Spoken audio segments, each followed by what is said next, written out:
There is a danger in talking too much too soon. There is a danger in putting your pearls before swine. There is a danger in placing sacred things in the hands of people who are not spiritually mature enough to value them. Your story is not for sale. It's not for gossip. It's not for public consumption. Your story is sacred. Too many people are living broken, not because of what they went through, but because of who they told it to. It's not the fire that burned you. It's the fact that you invited the wrong people into your flames.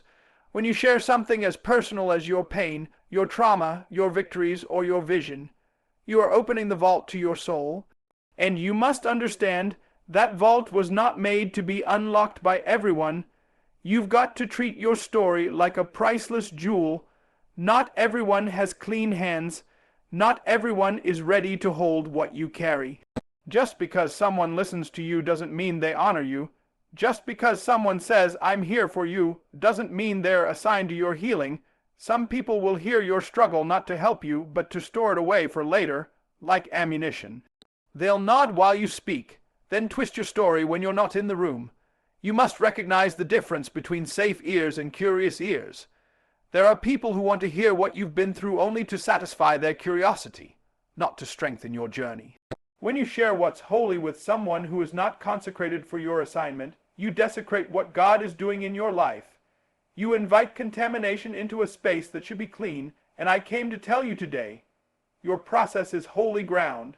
When Moses approached the burning bush, God said to him, "Take off your shoes, for the place where you are standing is holy ground." You've got to learn to protect your holy ground. Every moment you've survived, every heartbreak you've endured, every trial you've overcome, that is sacred soil. And not everyone should be walking across it. There's a time to testify, yes, but there's also a time to conceal. There's a time to speak, but also a time to guard. Ecclesiastes says, "To everything there is a season." There's a season for sharing your story, but that season is not every conversation. That season is not every phone call. That season is not every comment section or late night venting session. There are some people who are not designed to hear your story because they cannot handle your strength in process. They see your brokenness, but not your beauty. They hear your wounds, but cannot grasp your worth. They interpret your vulnerability as weakness instead of courage. And if you're not careful, you'll allow people to label your process before it's complete. You'll give them access to judge a rough draft of something God is still editing. And let me tell you, your value does not decrease because others can't understand it. Their confusion is not your confirmation. Their misunderstanding is not your mirror.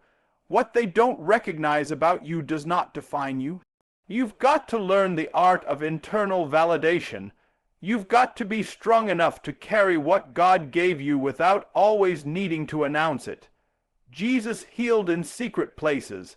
He went to solitary places to pray. He knew the power of private preparation before public manifestation. There is a power in the hidden seasons of your life that can only be developed in the dark. Like a seed planted beneath the soil, hidden, covered, buried, but bursting with potential. But if that seed is unearthed too soon, it dies. Some of you are killing what God is growing because you keep digging it up with your words. You keep exposing your dream to doubters.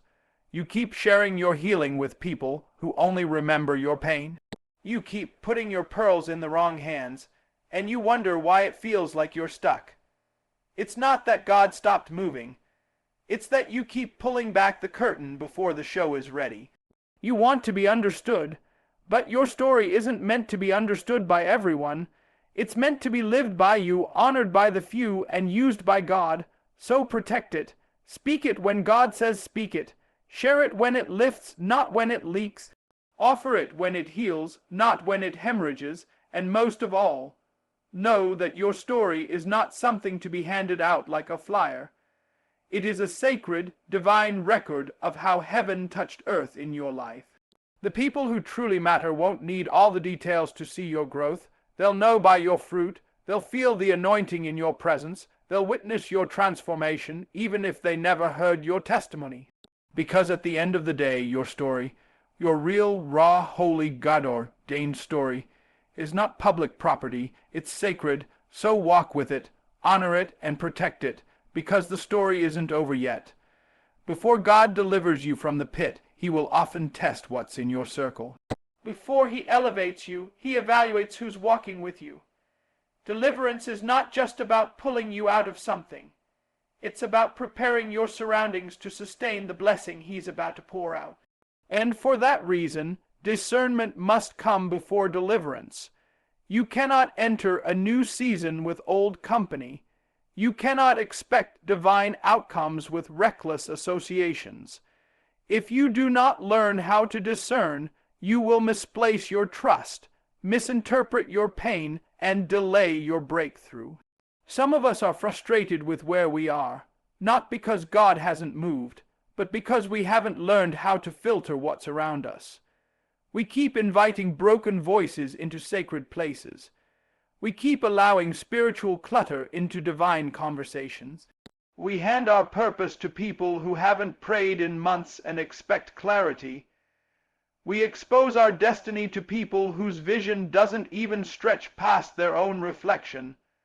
And then we're confused when discouragement comes in like a flood. Hear me, who you confide in can either propel you or poison you. You've got to stop mistaking proximity for loyalty. Just because they walk beside you doesn't mean they walk with you in spirit. Just because someone says, "I'm here for you," doesn't mean they're ordained to carry your burden. Discernment is the ability to see past what's presented. It's the ability to hear beyond the volume. It's the ability to feel the vibration of someone's spirit even when their words sound right. Jesus had many followers, but he had only 12 disciples. And even among the 12, he had an inner circle: Peter, James, and John. When it was time to raise the little girl from the dead, Jesus didn't take the crowd. He didn't even take all the disciples. He cleared the room and only brought those who had faith to match the miracle. That's discernment. Some of you are trying to resurrect things in your life, but your room is too crowded with doubt, envy, and hidden agendas. You're trying to move forward, but the people you're allowing into your spiritual atmosphere don't have the capacity to believe with you, let alone walk with you. And you keep wondering why the healing hasn't come, why the dream hasn't moved, why the vision feels blurry. It's because discernment hasn't gone before deliverance. We're often too eager to be heard, too desperate to be seen, too thirsty to be accepted. And in that desperation, we open the doors of our lives to people who don't belong inside. Not everyone deserves a seat at your table just because they were standing by the door. Some people look like they're supporting you, but they're secretly studying you. Some people clap, but they clap with confusion in their hearts, not celebration. And it takes discernment, not suspicion, but Holy Spirit discernment, to know the difference. If the enemy can't destroy you, he will distract you. And his favorite method of distraction is connection without discernment. He'll send people who look like helpers but carry hidden knives. He'll send opportunities that seem golden but lead to bondage. He'll present counterfeit love, counterfeit platforms, counterfeit partnerships, hoping you'll jump before you pray. And if you don't have discernment, you'll trade purpose for popularity, oil for attention, and peace for temporary pleasure. You need discernment in this season. You need to pray, "Lord, show me the hearts of those around me. Reveal what's hidden, expose what's not meant for me." Because the wrong voices can corrupt the right vision. You can hear the call of God and still miss the move of God if you're surrounded by people who drown out his voice with their own noise. Discernment isn't about judging others. It's about protecting what God placed in you. It's a spiritual radar that says, "This person can walk with me," or "This person's season in my life is over." It's the voice that says, "This opportunity looks good, but it's not God." It's what keeps you from falling for deception dressed up in destiny.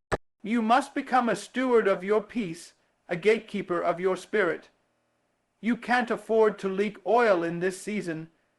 You can't afford to have your energy entangled in confusion.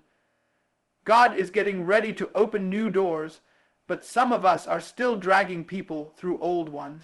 He's trying to elevate you, but your loyalty to dysfunction is weighing you down. Remember this. Deliverance is not just God pulling you out. It's also Him preparing you to stay out.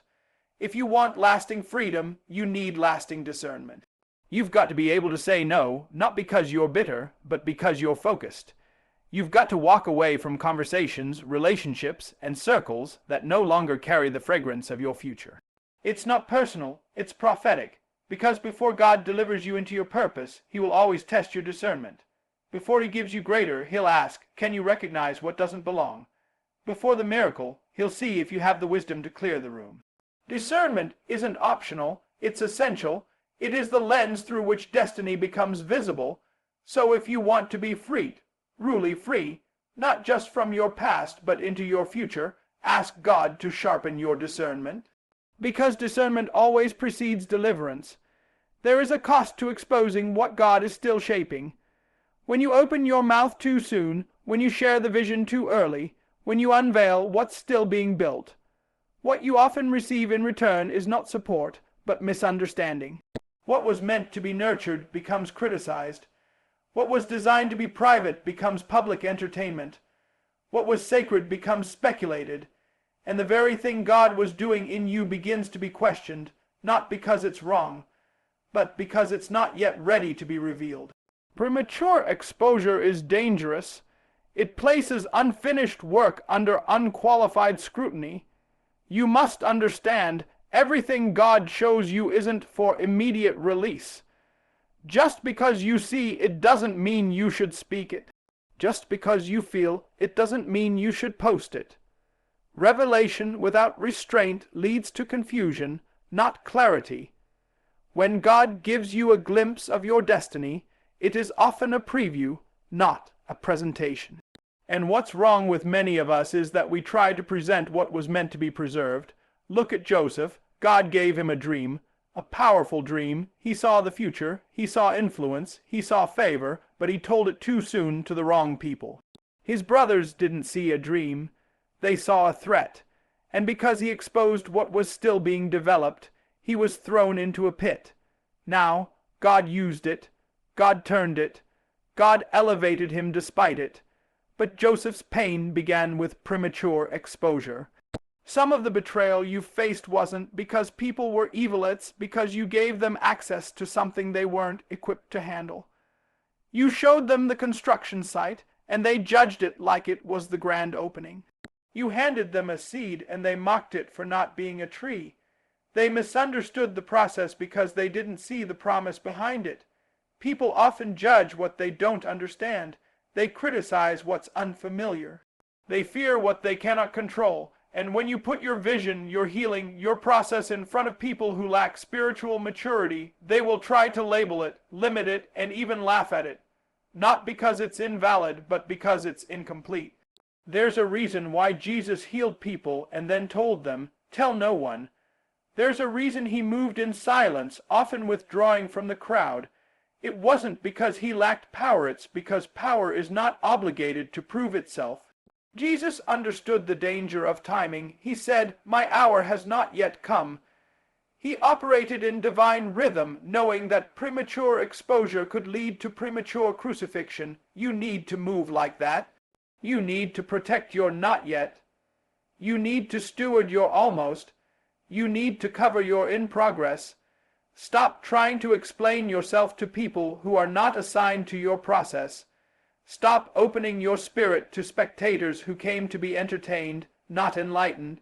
Stop giving access to dream killers who wear the mask of support. Everyone doesn't deserve a front row seat to your becoming. Some people need to wait until the fruit appears. Let them talk.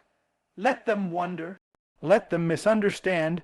You don't owe anyone an explanation for the parts of your story that God is still writing. Silence is not weakness, it's wisdom. Sometimes the most spiritual thing you can do is say nothing. Guard your oil. Protect your process, because exposure without protection is vulnerability. And when you're vulnerable without discernment, you open the door to confusion, discouragement, and even spiritual attack.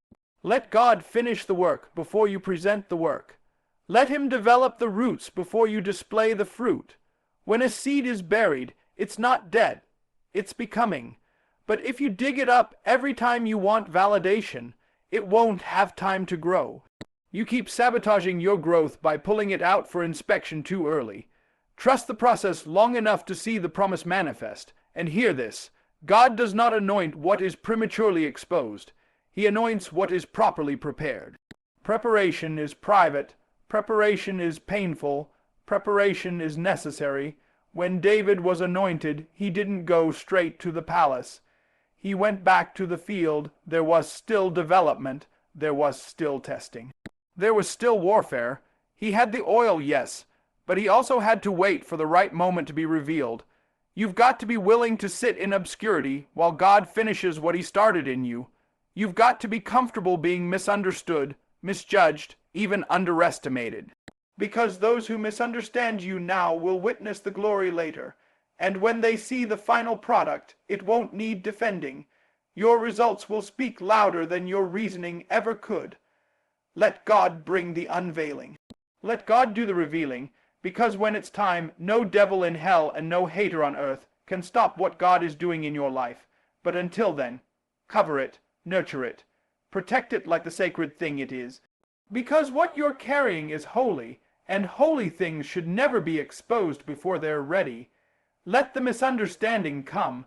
Let the silence speak.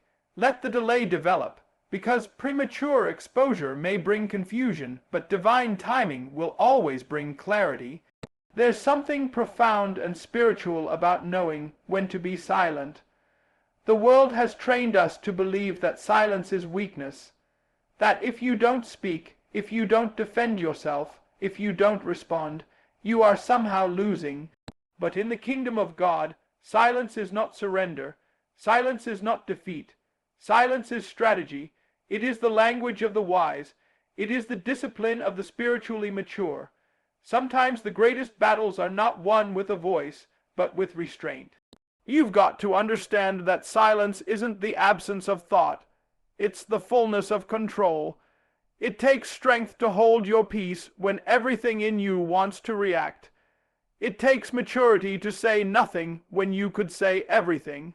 Sometimes your silence is not you backing down. It's you stepping up. It's you choosing to walk in power, not pettiness. It's you rising above the noise instead of getting entangled in it. Some of us are delaying our own healing because we keep trying to explain ourselves to people who are committed to misunderstanding us. You keep talking to people who have already made up their minds. You keep trying to defend your name in places where your character has already been judged. And the more you speak, the more they twist your words. The more you explain, the more they question. Sometimes the wisest thing you can do is say nothing.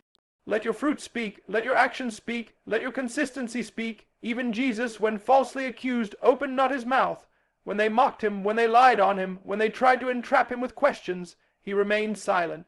Why? Because his purpose didn't require their permission.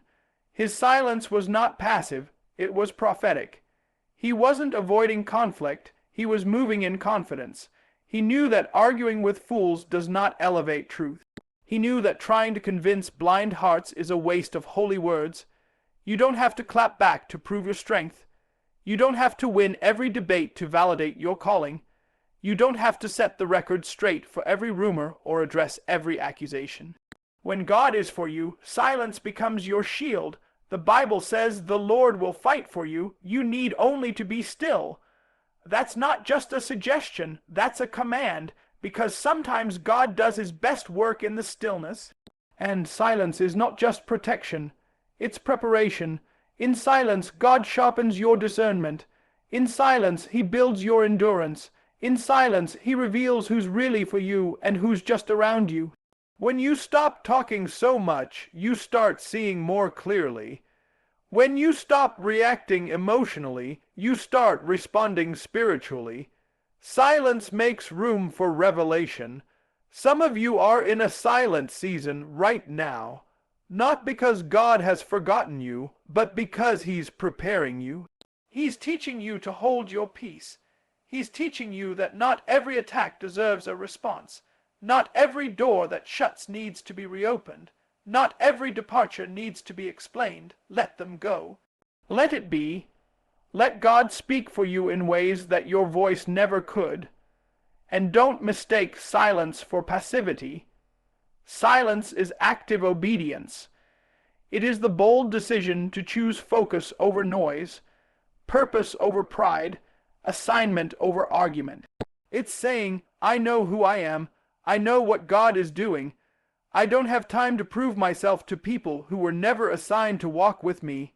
That's strength. The enemy wants you distracted. He wants you exhausted from defending yourself. He wants you drained from fighting battles that are beneath your calling. But when you choose silence, you cut off his access. You deny him the fuel of your reaction. You refuse to feed the fire with your frustration. And in that moment, you are winning, not loudly, but powerfully, because power doesn't always shout. Power doesn't always protest. Sometimes power just stands still and watches the walls fall. Sometimes power just sleeps in the boat while the storm rages. Sometimes power just walks away from the stone throwers and continues the mission. And yes, there will be moments when your silence is misunderstood. They'll say you're weak. They'll say you're afraid. They'll say you've got nothing to say. Let them talk. Let them assume. Because when God finally reveals what He's doing in your life, the same mouths that questioned you will witness your elevation. The same people who misread your silence will stand in awe of your results. So hold your tongue, guard your words, protect your peace. There is no need to explain to people who were never meant to understand. There is no need to fight for what God has already secured. You're not losing your voice, you're learning how to use it with wisdom. Because silence, when used correctly, is not weakness. It is warfare, it is worship, it is wisdom. So the next time you feel the urge to react, to speak out, to justify, pause, breathe, pray, and remember, silence is not retreat. It's refinement, and in due season, your silence will speak louder than any words ever could. There comes a point in your journey when you realize that not everyone can handle the middle of your story. Some people were never meant to walk with you through the messy, uncomfortable, unfinished process. They don't have the emotional stability, the spiritual maturity, or the relational integrity to carry what you're carrying in its raw form. They don't see the vision the way you do. They don't understand the cost behind your calling, and trying to include them in every step only leads to discouragement, confusion, and delay. See, people love the finished product. They love success. They love the after picture. They'll celebrate you when the promotion comes, when the platform is built, when the brand is booming. But very few have the patience or discernment to sit with you in the before, when it's unclear, when it's still forming, when you yourself are unsure of what God is doing. That's why you must be careful who you invite into your process. Some things are between you and God. Some battles are meant to be fought in secret. Some development seasons require you to be hidden, not because you're not valuable, but because you're being protected. God will often shield your process because He knows the wrong audience will misunderstand the transformation. They will judge what they see without comprehending what He's doing. And if you're not careful, you'll start questioning the very process that God is using to build your purpose. People will look at you in the middle and say, you're not ready. And they're right. You're not. But God is getting you ready. They'll say, I don't see it. That's because it's still being shaped. They'll say, you've changed, and that's the point. You're supposed to change. Growth requires change, but not everybody has the capacity to witness that growth in real time. There's a reason God told Noah to build the ark quietly. There's a reason Nehemiah rebuilt the wall while his enemies mocked from a distance. There's a reason Jesus would withdraw to lonely places to pray, because the process is holy, it's fragile, it's intimate. And when you allow the wrong eyes into sacred space, you risk exposure that can delay your development. God is not obligated to explain your process to people, and neither are you. Sometimes the most powerful thing you can say is nothing. Sometimes the best thing you can do is focus, work, grow, and let the results do the talking. Let your harvest speak. Let your fruit make the announcement, because when it's time, those who question the process will be silenced by the evidence. You don't have to post every step. You don't have to justify every delay. You don't have to broadcast every breakthrough before it's fully manifested. Some things lose power when exposed prematurely. That idea, that goal, that healing, it's still in the womb. Let it finish. Let it mature. Let it breathe in private before you announce it in public.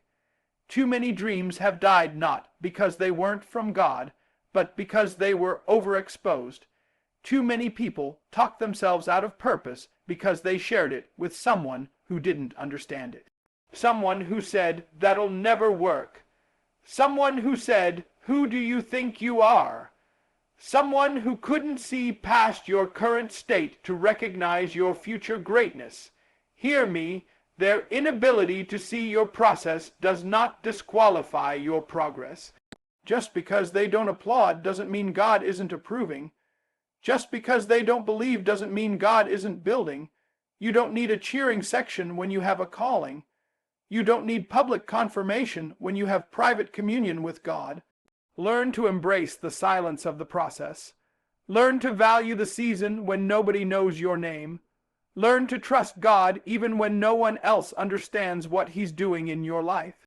Because when the time comes, when the stage is set, when the appointed hour arrives, God will reveal what He's been doing behind the scenes. And those who couldn't handle the middle will only be able to witness the manifestation. You were never meant to convince them. You were meant to obey God. You were never meant to carry everyone with you. Some people are only spectators for the final act. Let them arrive when the curtain opens. But in the meantime, build in silence, grow in quiet, worship in private, and let God develop you away from the noise. When the result comes, it won't need an explanation. Your life will be the testimony. The shift will be undeniable. The glow will be unexplainable. The transformation will be undeniable. And they'll say, "How did you do it?" But they won't know the nights you cried, the fasts you endured, the prayers you prayed, the battles you fought. They'll see the glory, but they won't know the story. And that's okay, because not everyone was meant to witness the process. Some were only meant to see the result and give God the glory. So hold your head up.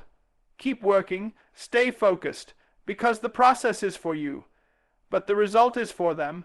Let me close this message by telling you something your future self will thank you for. Guard your story. Everything you've been through, everything God is developing in you, everything that hurt, every victory, every scar, every tear, it is sacred. It is not for everyone to hear, dissect, debate, or destroy. Some of what God has done in your life is too valuable to be cheapened by the wrong ears and too delicate to be carried by casual hands. We live in a time where people confuse transparency with wisdom. We post, we vent, we share, and we overshare, hoping for validation in places where God never sent us for affirmation. But hear me today. God is not raising up a generation that needs applause. He's raising up a generation that knows how to walk in silence until the assignment is ready. Sometimes the strongest move is not in the telling, but in the trusting. Trusting that God knows the end from the beginning. Trusting that even when they don't see the vision, it's still real. Trusting that your process has purpose, even when no one else understands it. Because silence doesn't mean you're hiding. It means you're honoring what God is doing in you. So be wise in who you talk to. Be discerning in what you share. Don't waste divine revelation on ears that are deaf to your destiny. Everyone is not qualified to walk with you in the valley. Everyone is not equipped to see your weakness without misusing it. And everyone is not assigned to witness your transformation until God is ready to reveal it. You are not obligated to explain what God is doing. Let your discipline be your defense. Let your fruit be your proof. Let your silence speak until the time comes to say, "This is what the Lord has done." Because when God finishes with you, when he's done refining you in the fire, when he brings you out of the wilderness, you won't have to say a word. The result will say it for you. So don't be discouraged if they don't understand your process. Don't be offended if they misread your silence. Don't be shaken if they walk away because you stopped oversharing. Because in the end, some people weren't meant to know the journey, only the destination. Hold your story, guard your process, and let God do the revealing in his time. Because your story is not for everyone, but it will glorify God in front of the right ones. Amen.